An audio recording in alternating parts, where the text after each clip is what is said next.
24 अक्टूबर की रात्रि में या 25 अक्टूबर की सुबह भारत के उड़ीसा तट और पश्चिम बंगाल तट से एक चक्रवात टकराने वाला है जिसका नाम दाना रखा गया है। यह नाम कतर द्वारा रखा गया है जिसका अर्थ होता है उनकी भाषा में उदारता। तो आज हम लोग ये देखेंगे कि चक्रवात है क्या और इनका नामकरण कैसे किया जाता है, साथ ही नामकरण करने का उद्देश्य क्या है। चक्रवात चक्रवात चक्रवात का शाब्दिक अर्थ देखा जाए तो वात का मतलब होता है वायु। ऐसी वायु जो चक्राकार रूप में घूम रही है, चक्राकार रूप में, ऐसी वायु जो चक्राकार रूप में घूम रही है, घूमते हुए आगे बढ़ रही है। इसको हम लोग देख सकते हैं एक छोटे से उदाहरण के रूप में। जब मई का महीना होता है, जब गेहूं कट गया होता है, तो गाँव में खेतों में एक भंवर उठा करता है जिसे बिहार के हमारे जिलों में बनेरा कहते हैं। तो उसमें क्या होता है कि उस समय धरती का जो टेम्परेचर होता है अधिक होता है, तो वहाँ के जो वायु होती है वो गर्म होकर ऊपर उठती है। वायु जब गर्म होती है तो ऊपर उठती है, तो जब ऊपर उठती है तो वहाँ जो खाली स्थान हुआ, उस खाली स्थान को भरने के लिए आसपास की वायु आ जाती है और वह एक चक्राकार रूप में आगे बढ़ता जाता है। क्योंकि उसमें धूल मिट्टी भी शामिल हो जाता है, क्योंकि वायु जब घूम रही है तो आसपास की धूल मिट्टी भी उसमें शामिल हो जाती है। तो वह एक धूल मिट्टी से भरा हुआ एक गुब्बारा या बनेरा के रूप में आगे बढ़ता चला जाता है। तो वह एक चक्रवात का एक सामान्य सा छोटा सा रूप है। ये जो चक्रवात है ये दो प्रकार के हैं, एक शीतोष्ण कटिबंधीय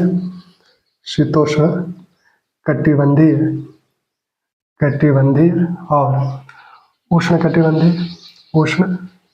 कटिबंधीय चक्रवात।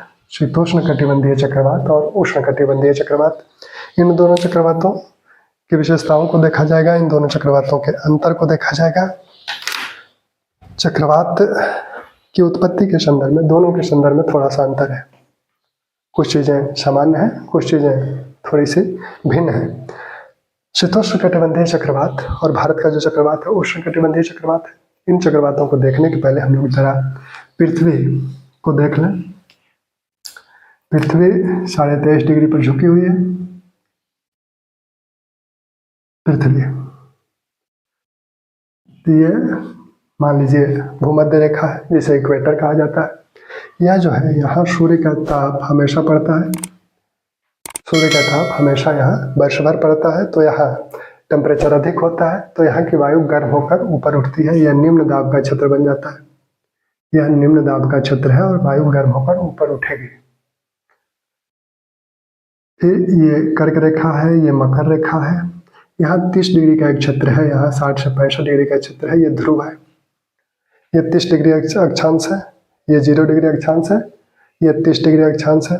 ये वायु जब ऊपर उठ के आती है 30 डिग्री अक्षांश के आसपास, तो वहाँ संघनित हो जाती है और ठंडी हो जाती है। ठंडी होकर फिर वो नीचे आएगी, गर्म होकर वायु ऊपर जाएगी, ठंडी होकर नीचे आएगी, तो यहाँ वो नीचे आने लगती है। लेकिन ये सीधे नहीं जाती है।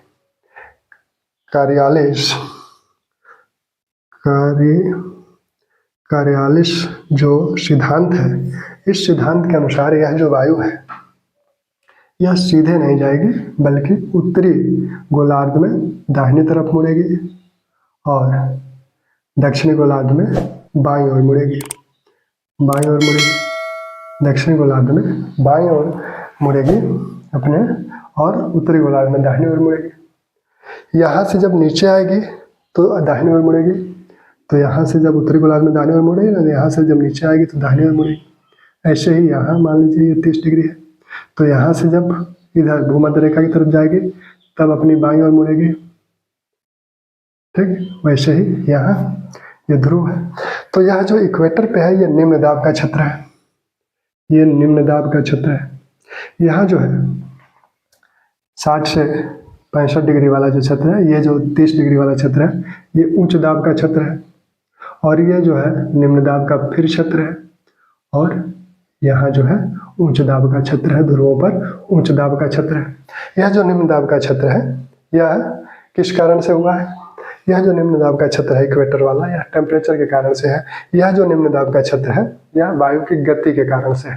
यह सवाल पूछा जाता है कि यहाँ जो 60-65 डिग्री पर जो जो ध्रुवीय निम्न वायु दाब का जो क्षेत्र है वो किस कारण से है, तो यह वायु की गति के कारण है, यह टेम्परेचर के कारण है। ठीक, अब वायु यहाँ से उठ रही है तो ये तो सामान्य गति है वायु की, सामान्य रूप से जो वायु चलती है वो पृथ्वी पर, ये वायु की गति है।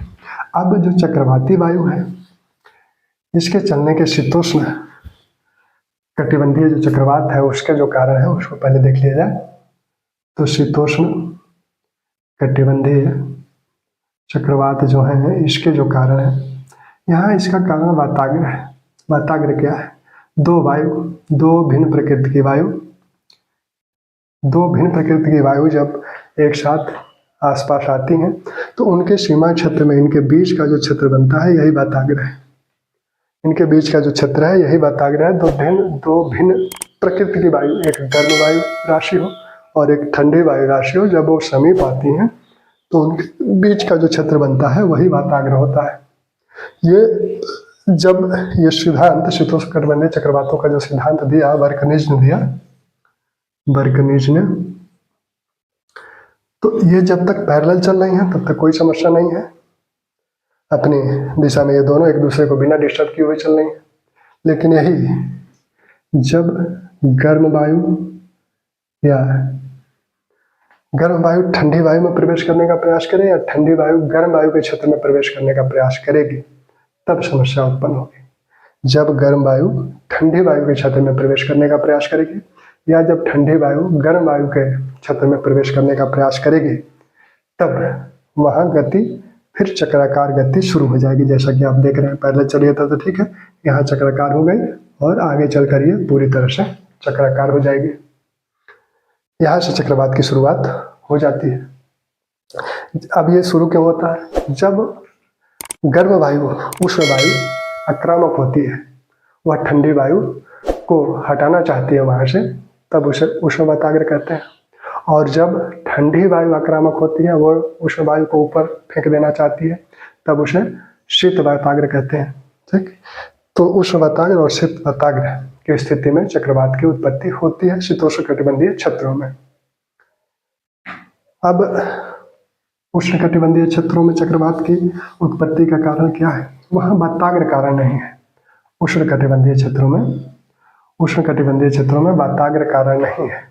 उष्ण कटिबंधीय जो क्षेत्र है, विशेषकर हिंद महासागर वाला जो क्षेत्र है, अरब की खाड़ी के जो वाताग्र है, चक्रवात है, और बंगाल की खाड़ी के जो चक्रवात है, यहाँ क्या है कि समुद्र का टेम्परेचर जब 27 डिग्री सेंटीग्रेड से ऊपर होता है, जब समुद्री टेम्परेचर 27 डिग्री सेंटीग्रेड से ऊपर होता है, विशेषकर मई से नवंबर का जो महीना है वह भारत में चक्रवात का समय है, हिंद महासागर में चक्रवात का समय है मई से नवंबर का महीना।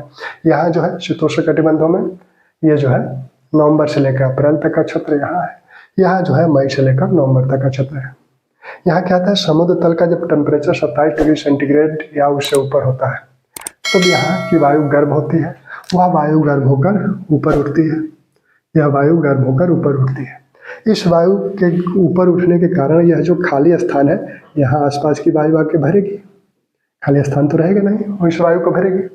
चूंकि जैसा कि आपने कार्यालिस बल सिद्धांत बल को देखा कि वायु सीधे नहीं चल रही है, वो मुड़ रही है, तो यहाँ भी वायु सीधे नहीं जाएगी, मुड़ेगी। इसे मुड़ने के कारण इस चक्रवात की उत्पत्ति होगी। तो यहाँ इस कारण से चक्रवात की उत्पत्ति, उष्णकटिबंधीय क्षेत्रों में इस कारण से चक्रवात की उत्पत्ति होती है। समुद्र का टेम्परेचर अधिक होता है, वहाँ की वायु उठती है, वाष्प लेके अपने साथ उठती है और उस स्थान को भरने के लिए आसपास की वायु आती है। और यह जो वायु चक्र लगा रही है, इसकी गति जो होती है 50 किलोमीटर से लेकर 300 किलोमीटर पर आवर तक हो सकती है।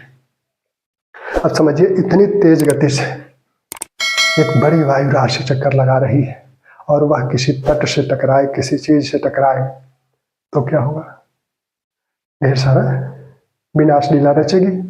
अब यह अपने स्थान पर ही चक्कर नहीं लगा रही है, बल्कि ये चक्कर लगाते हुए आगे बढ़ रही है, पृथ्वी घूम रही है, तो उस कारण यह चक्कर लगाते हुए आगे बढ़ रही है।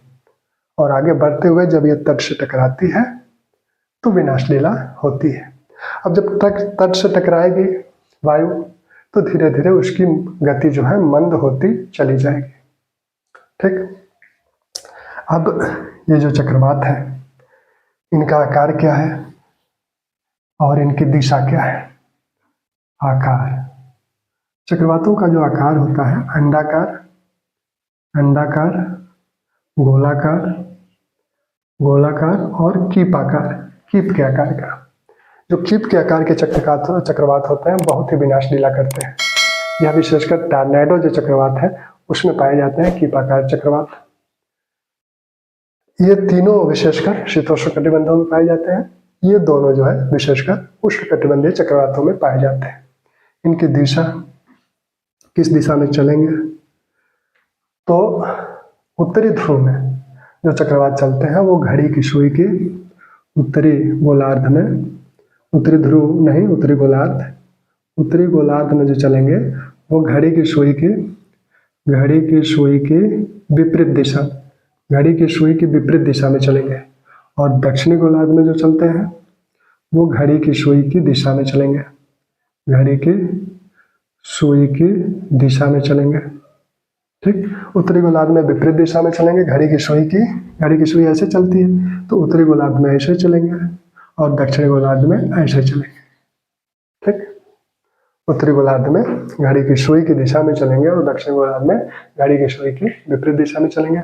अब शीतोष्ण उष्णकटिबंधों की जो दिशा है वो कैसी है? शीतोष्णकटिबंधीय जो चक्रवात है वो विशेषकर ऊपर लगभग 40 से 65 डिग्री के आसपास, 30 से 65 डिग्री के आसपास ये उत्पन्न होते हैं। तो उस समय वहाँ क्या चलती है? पछुआ पवन चलती है, पछुआ पवन चलती है। तो इनका दिशा जो होती है पश्चिम से पूर्व की ओर होती है। और ये जो चक्रवात उष्णकटिबंधीय भारत के क्षेत्र में जो चक्रवात उत्पन्न होते हैं ये 5 डिग्री अक्षांश से 15 डिग्री अक्षांश के बीच लगभग होते हैं। यहाँ क्या चल रही है? पूर्वा पवन चल रही है, तो ये पूरब से पश्चिम की ओर होंगे। जो उष्णकटिबंधीय चक्रवात की जो दिशा है वो पूर्व से पश्चिम की ओर होगी। पूर्व से पश्चिम चलेंगे और घूमेंगे किस रूप में? उत्तरी गोलार्ध में घड़ी की सुई की विपरीत दिशा में घूमेंगे और दक्षिण गोलार्ध में घड़ी की सुई की दिशा में घूमते हुए पूर्व से पश्चिम चलेंगे। और शीतोष्णकटिबंधीय क्षेत्रों में जो 30 से 65 डिग्री वाला जो क्षेत्र है उसमें कैसे चलेंगे? उसमें पश्चिम से पूर्व चलेंगे। उत्तरी गोलार्ध में अगर चल रहे हैं तो घड़ी की सुई की विपरीत दिशा में घूमते हुए चलेंगे और दक्षिणी गोलार्ध में चल रहे हैं तो घड़ी की सुई की दिशा में घूमते हुए चलेंगे। ठीक, अब उष्णकटिबंधीय चक्रवातों के कुछ नाम हैं जो कि बार बार पूछे जाते हैं, तो उन नामों को ध्यान रखा जाए। जैसे अमेरिका में, क्योंकि ये दोनों गोलार्धों में जो 5 से 15 डिग्री के बीच दोनों गोलार्धों की बात हो रही है, 30 से 65 डिग्री के बीच दोनों गोलार्धों में बात हो रही है शीतोष्ण का। तो अमेरिका में उष्णकटिबंधीय क्षेत्र के हरिकेन और टॉर्नेडो। ऑस्ट्रेलिया में इसे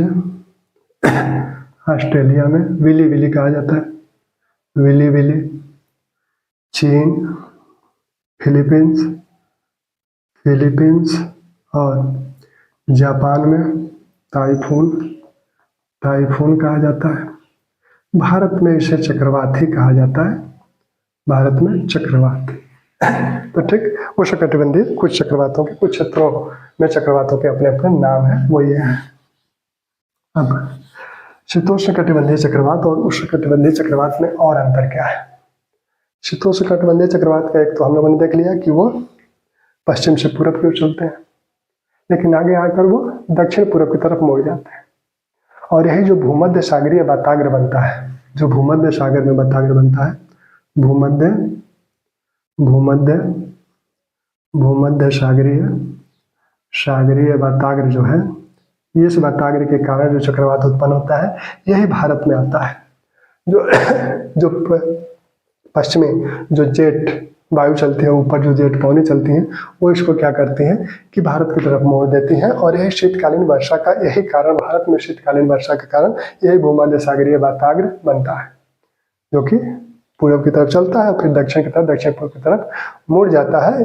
इसमें ये जेट पवनें महत्वपूर्ण भूमिका निभाती हैं और फिर ये भारत में शीतकालीन वर्षा का कारण बनता है। तो हम लोगों ने शीतोष्णकटिबंधीय और उष्णकटिबंधीय में जो प्रमुख अंतर है वो एक तो दिशा के संदर्भ में शीतोष्णकटिबंधीय पश्चिम से पूर्व चल रहा है और उष्णकटिबंधीय पूर्व से पश्चिम की तरफ चल रहा है। दूसरा कारण यह है कि शीतोष्णकटिबंधीय जो चक्रवात है वो थोड़े लंबे समय तक रहते हैं, इनका समय लंबा होता है, और उष्णकटिबंधीय थोड़े कम समय तक रहते हैं। शीतोष्णकटिबंधीय चक्रवात जो है वो सामान्यतः बहुत विनाशकारी नहीं होते, कुछ विनाशकारी होते हैं, लेकिन सामान्यतः वो विनाशकारी नहीं होते हैं। उनकी गति लगभग 50 से 60 किलोमीटर पर आवर होती है। लेकिन यहाँ जो है उष्णकटिबंधीय ये कम दिनों के लिए होते हैं और इनकी गति अधिक हो सकती है। इनकी गति लगभग आपका 50 से 250 किलोमीटर पर आवर तक की होती है। ठीक, ये निरंतर चलते हैं।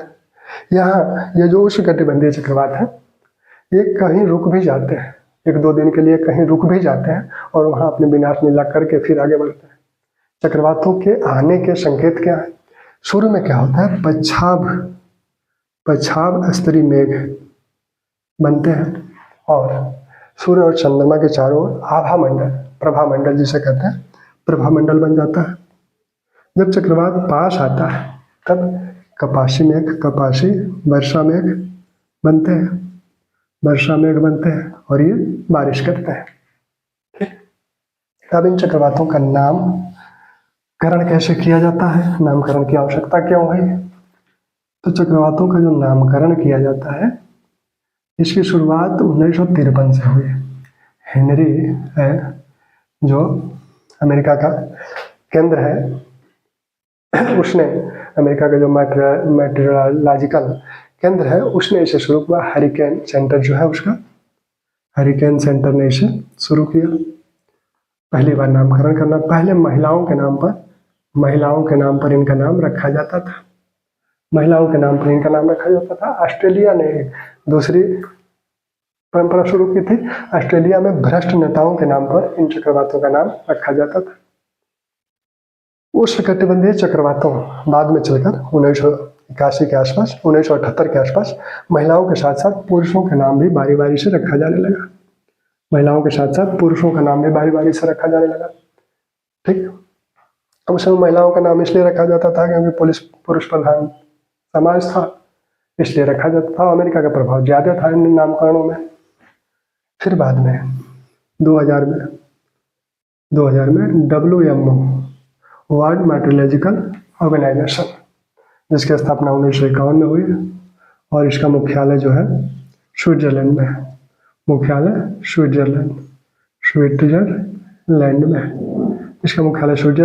इसने और संयुक्त राष्ट्र की जो सामाजिक और आर्थिक एवं सामाजिक आयोग है, इन दोनों ने मिलकर यह कहा कि चक्रवातों का नाम क्षेत्रीय स्तर पर रखा जाए, क्योंकि उष्णकटिबंधीय चक्रवात बार बार उत्पन्न होते हैं, एक विशेष क्षेत्र में उनका प्रभाव होता है, तो इसलिए क्षेत्रीय स्तर पर इनका नामकरण किया जाए। तो यह प्रक्रिया 2000 में शुरू करने की बात की गई।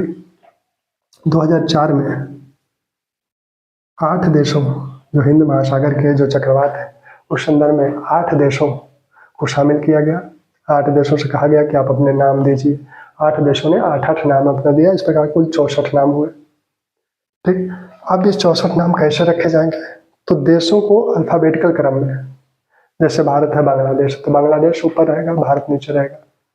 ठीक, तो बांग्लादेश, भारत, इस तरह से अल्फाबेटिकल क्रम में देशों को क्रमबद्ध किया जाता है। और जैसे बांग्लादेश ने कोई नाम इस बार दिया तो उसका नाम रख दिया जाएगा। फिर अगली बार जो चक्रवात आएगा उसमें फिर भारत ने जो नाम दिया है उसमें से एक नाम रख दिया जाएगा। भारत भी अपना क्रम से 8 नाम देगा, बांग्लादेश भी अपना क्रम से 8 नाम देगा। ठीक, तो इस तरह से देशों को अल्फाबेटिकली क्रम से इन नामों को रखा जाता है। फिर 2018 में अब इसमें एक और सेंटर है रीजनल, जो RHMC है,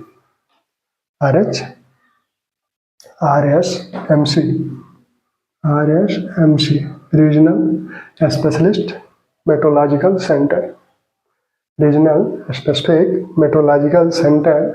यह 6 सेंटर है WMO का अधीन। इसमें से एक सेंटर भारत में है, नई दिल्ली में है। तो ये जो क्षेत्रीय इधर हिंद महासागर के जो उष्णकटिबंधीय चक्रवात है, इनके नामकरण में ये नेतृत्व करता है। अब 2004 में इसे ये भूमिका दे दी गई और इस पर WMO अपनी मोहर लगाता है।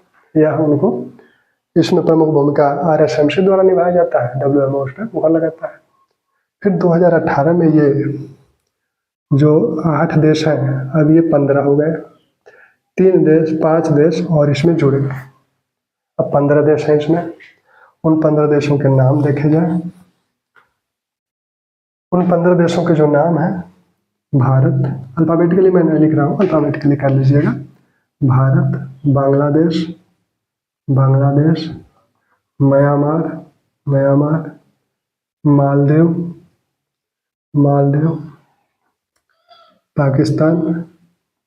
पाकिस्तान, श्रीलंका,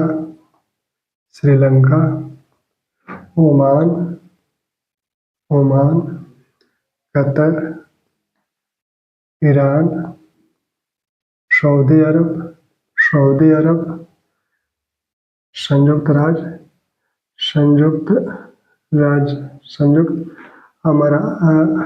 अरब अमीरात, भारत, बांग्लादेश, म्यांमार, मालदीव और Thailand.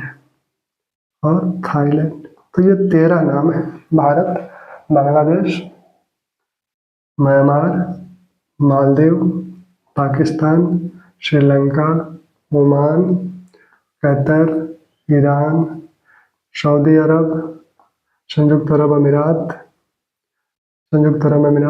Thailand. Bharat, Bangladesh, Myanmar, Maldives, Pakistan, Sri Lanka, Oman, Qatar, Iran, संयुक्त अरब अमीरात, थाईलैंड, ठीक। और इसमें जो है यमन, एक नाम, 13वां नाम यमन का, यमन, ठीक। तो ये 13 नाम है, 13 को अल्फाबेटिकली क्रम में लगाया जाता है। 13 नाम देते हैं, तो 169 नाम हुए। तो जैसे बांग्लादेश ने कोई नाम दिया, इस बार बांग्लादेश का नाम रहा, फिर जो है उसके बाद भारत का नाम रहेगा, उसके बाद जो अल्फाबेटिकली क्रम में आएगा वो उसका नाम रहेगा, फिर अल्फाबेटिकली जो क्रम में आएगा उसका नाम रहेगा। अब नाम कैसा रखा जाएगा, इसको WMO तय करता है। नाम जो रखा जाएगा वह न तो किसी राजनीति से प्रेरित हो, न तो धर्म से प्रेरित हो, न तो किसी संस्कृति से प्रेरित हो। यानी किसी राजनीतिक द्वेषवश नाम न रखे जाए, किसी धर्म को टारगेट करके नाम न रखा जाए, किसी संस्कृति को टारगेट करके नाम न रखा जाए। नाम जो हो सरल हो, उच्चारण उनका स्पष्ट हो और 8 अक्षर से अधिक न हो, अंग्रेजी के 8 अक्षर से बड़े नाम न हो। और इन नामों को रखने का उद्देश्य क्या है? उद्देश्य यह है कि हो सकता है कि एक समय में कई चक्रवात आ जाए, तो उन चक्रवातों को स्पेसिफाई किया जा सके कि यह चक्रवात इस क्षेत्र में कार्य करेगा, इस क्षेत्र में इसका प्रभाव होगा। और नाम जब होता है, शॉर्ट नाम है, स्पष्ट उच्चारित नाम है, तो इससे जो कार्रवाइयाँ करनी है, जो हमारे सुरक्षा बलों को या सरकार को जो कार्रवाइयाँ करनी है उसमें आसानी होती है। दूसरी बात कि लोगों को जल्दी ये सूचना आसानी से पहुंचाई जा सकती है, लोग को ये आसानी से नाम याद हो जाते हैं, ठीक। तो इन चक्रवातों के प्रभावों को कम करने के उद्देश्य से त्वरित रूप से इनको कम किया जा सके, उसमें नाम की जो सरलता है उससे भी प्रभाव पड़ता है, इसलिए इसका नामकरण किया जाता है।